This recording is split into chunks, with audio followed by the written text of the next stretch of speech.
I've been to Floripa several times. The most recent was in 2015, where I finished, I think, 6th here in at Ironman Brazil.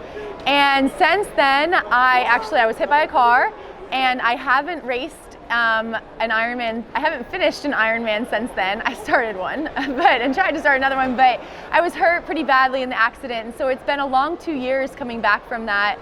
But I'm so happy to be back in Floripa, be healthy and ready to race. And there's nowhere I'd like to continue my comeback more than right here in Florianópolis. In 2014, I raced Ironman Fortaleza, and I won it, and it was my first Ironman win ever.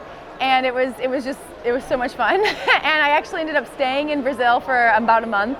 Came down to Florianópolis and raced Challenge Florianópolis and won that as well. And I think that month that I spent here really solidified my love for Brazil. I picked up a little bit more Portuguese while I was here. Unfortunately, it's still pretty bad, but it's, I tried a lot of different foods, and I got to see, Florianópolis when it wasn't a race week, and it made me love it so much. So I hope to come back every year.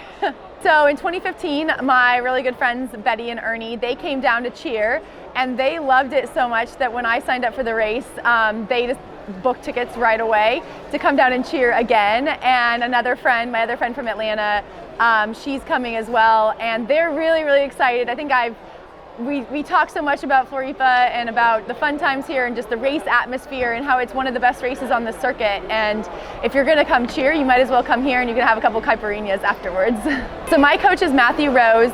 He lives in Atlanta and coaches for Dynamo Multisport, but his mother is Brazilian, and his sister actually raced on the Brazilian Olympic swim team in '96. And so he was the one that first got me to come down to Brazil and to race. And I was really nervous at first, and he was like, "Oh, you'll be able to make it, you're fine." And I didn't speak any Portuguese, and I hadn't really traveled very much internationally for races. And I came down, and I made so many really good friends, and I just love the adventure of it that I just can't stop coming back now. So this year, I have pretty high expectations. I've had a really good 2017 so far. I've been on the podium in 3 different 70.3s, and I actually won Ironman 70.3 Buenos Aires. So I raced very well in South America. I feel very healthy and happy to be here. So as long as I can race to my training and just embrace the adventure that comes with racing here, I think it'll be a really good day.